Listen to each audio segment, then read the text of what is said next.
So 12 books that changed the world. Yeah. So where do you get that idea from? Well, I got it when I was doing something about Isaac Newton, whom Einstein thought was the greatest mind that had ever been on the planet. He was a desperately lonely, unhappy man. His father was illiterate. His mother ran away from him when he was 1 year old. He was brought up by an old grandmother. And an uncle, like out of a story of Dickens, came and got him to university. Even then, he was a poor scholar. He ate the crumbs after serving other scholars. And the plague broke out in the 1660s, and he went home, back to the farm, to get out of the city, as everybody did in those days. And he started, he says, I was in my prime of youth for thinking about mathematics and philosophy. I sat down and started to think things through. And about 25 years later, this book came out. Just a book, ordinary-looking book, actually, called Principia Mathematica.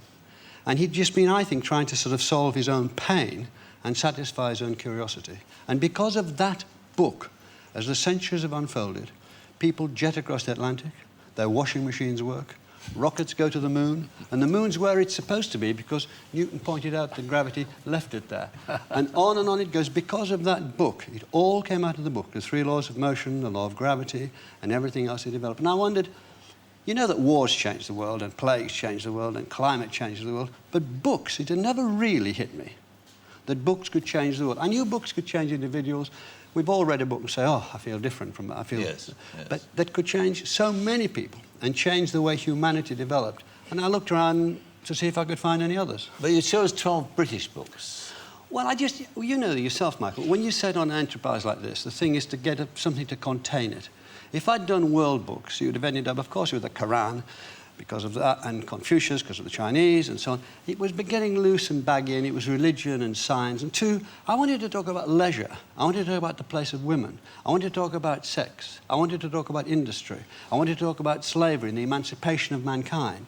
And funnily enough, inside this country, I found, it took us a long time to rush around, I found 12 books that I argue do that and did that. In the coming weeks and months. And did that. Yes, you put your head above a trench, you get shot at. That's the deal, it's okay. You said in the book, you said that you wanted what you did to be reduced to plausible snapshots, to explain the work of the people. Yeah. What do you mean by that? I mean that these books are quite difficult. And I'm not saying read the books. I'm not saying they're the best books. You don't have to. I hope you read my book or watch the television series if you want to know what they're about. Yes. You want to know what they say. But you can talk about things in snapshots. I've given a very brief snapshot of Newton. That you go to the moon, that you go on your holidays. That's what we know. Yeah, that's not... I mean, for instance, Faraday, just a few yards from where we are now, in a cellar in the middle of London, a cellar laboratory. This was a boy left school at 13.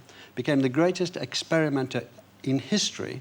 He invented the electric motor, electricity. Yeah. Everybody watching this switches a light on and off. That's thanks to Michael Faraday. That changed the world. And the fax machine came out of that too, and many other things. So that's what I was looking for. Yes. And I tried to do that throughout. And lots of the things, of course, are not books strictly in the sense of the word, are they? Magna Carta, for instance, was a document. Well, I think Magna Carta is a book of law. It's got 63 clauses or chapters. The basic book of law. That's my argument. Yeah, would be your argument. William Wilberforce, for instance, and his speech to Parliament, which lasted 4 hours, I know that, but it wasn't a book. Well, I think it was, and I'd like to argue with you on that one, Michael. Right. In Greek times, when the great orators had speeches, they were written down and presented as books. Homer, the basis of Western literature, started as a spoken poem, which became a book. Speeches, when they're written down, there were 30 book versions of his speech a few months after he'd delivered it. Martin Luther King was massively influenced by Wilberforce. Over 200 years later, he read it in a book. It had tremendous effect as a book. Wilberforce addressed about 500 people in the House of Commons in 1789 with a speech that was, and a book that became, one of the things that changed humanity, and one of the things of which this country can be so fantastically proud. We run ourselves down all the time. He got the slave trade abolished around the civilized world. He then led on to slavery itself being abolished, but it was the book that did it. The few people heard his speech, they were moved. So, but after, he only made it once. After that, it was the book. So I would contend it was a book. Yeah, I think that one of the most unusual choices is that you've chosen as one of your 10 books of all time that changed the world, or 12 books rather, you've chosen The Laws of Association Football. Yeah. Why? Because I think it's a work of genius. What is? The Laws of Association Football. Yes. Explain. Well, because if you've got a minute or two, and I know does it sit beside Newton, and does it sit beside Darwin, and does it sit beside Mary Stopes, and Shakespeare's in there, and Wilberforce is in there? Does it sit? Yes. I'm not saying it's of equal value in the scheme of things. I'm not putting a hierarchy, but I'm just saying, look. In the last 140 years, one of the great changes in the world, and I'm looking for changes in the world, then tracking back to books, is that masses of people have leisure. This used to be the preserve of less than 1% who had enough money and time to have leisure. People didn't have time off. And one of the great factors of leisure has been the development of sport and the development of international sport. And the biggest of that, by far, is football. I'm not saying it's the best game, Michael. Cricket might be the better game. It is the best game. Cricket just might be the best. But football is... 8 out of 10 people on the planet are predicted to watch something of the World Cup that's coming up.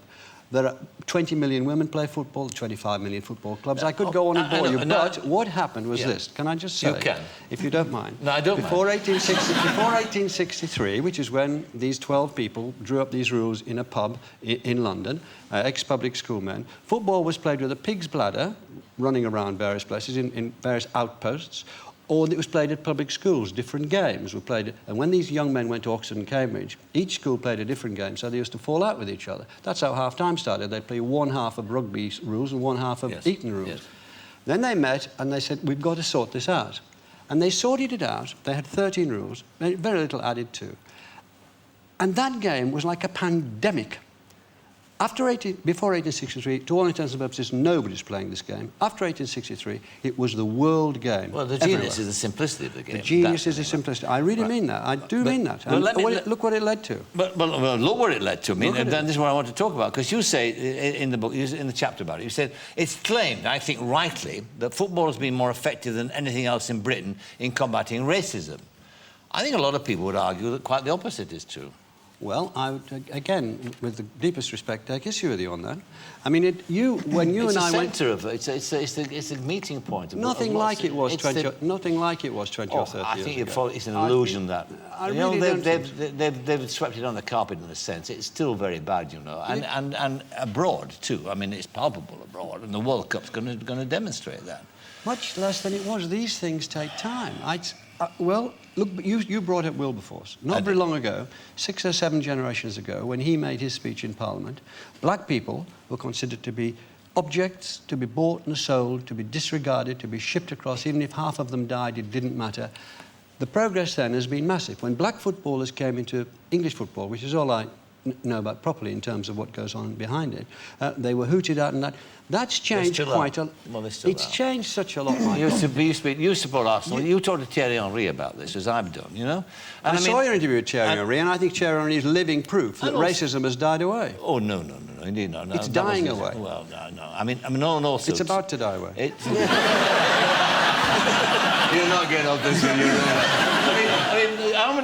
how many Asian players do you see? How many Asian people do you see at football matches? Only 1% of all Asian and black people actually feel safe enough to go to football matches. That's how uncomfortable it is for them. And it's not just overt racism. It's about a feeling. It's about being uncomfortable, about being not welcome, not made welcome. Well, there's a lot of people who are black people, if I can use that without being offensive. People come to Arsenal, which I go to with my son regularly. There's a lot of people there. And the 2 British players on the Arsenal team are both black Brits. That's right. And I think I'm just more optimistic than you. Muhammad Ali was the most famous man in the world. There are men in America and here in this country who would have thought, Muhammad Ali is great, and they would hate black men. I mean, you know, that you support your football team, I mean, doesn't mean to say that you're going to embrace the notion of equality. I do think that things are changing for the better in this country. All right. I think Trevor Phillips, the head of the racial board, will tell you that I think they are. And even in football. And I think football's helping to bring it about. They're trying very hard, that's for sure. But I think really, when the statement you made in that book, I think that we're going to have an argument about that. It's open to question. But then can I just say, with the statement you made in the book, I mean, and I've not read the book, but the statement... So that gives me no right to say anything. Just what I've heard of this is Melvyn said it's done its job as far as trying to rid of us of some racism. Now, whether Asian people are playing football or not, that's society... It's not football's job to run the country. Do you know what I mean? But I think in certain pockets, football absolutely has done I think, what you argue that it has done, because 20, 30 years, not even that, 20 years ago, we all remember bananas being chucked on the pitch, we all remember ape sounds, you know, all the time. I mean, all the time. Yes, it probably does still happen on nothing like the same scale. That only means to say that they're actually controlling it more than they do now. Possibly, I mean, possibly, if you look at something like the World Cup now, I think there's going to be a great problem there from far-right groups of Poland and Italy and places like that. But there's a small percentage of stupid, prejudiced idiots in any big society, and there always has been. There's not much you can do about them except control them. The vast majority of people in this country are massively more tolerant, and I think football has helped to make them. But the question you have to ask yourself, and that's undeniably true, is why is a greater percentage of those idiots go to football matches? That's what you have to ask yourself. I'm sorry, if you went to any other major sporting event apart from football, you would not get this. Why do you not need at a rugby game or a cricket game or whatever, any other mass sport, why do you not need the presence of policemen like you do at football? Well, football has always been a rough, popular game. I mean, football was banned in this country. When I first started going to watch Barnsley play, for God's sake, I didn't have to go to accompanied by 2,000 policemen, for Christ's sake. I used to stand in the crowd with people from the opposing fans, for God's sake. That doesn't happen anymore. Michael, just a second. When you watch Barnsley, when my dad took me to watch Carlisle United in the 1940s, everybody was white. Everybody on the pitch was white. Everybody in the crowd was white. And that is a huge... You can't deny that is a huge... This is not true. Michael, Charlie Williams played for Doncaster Rovers.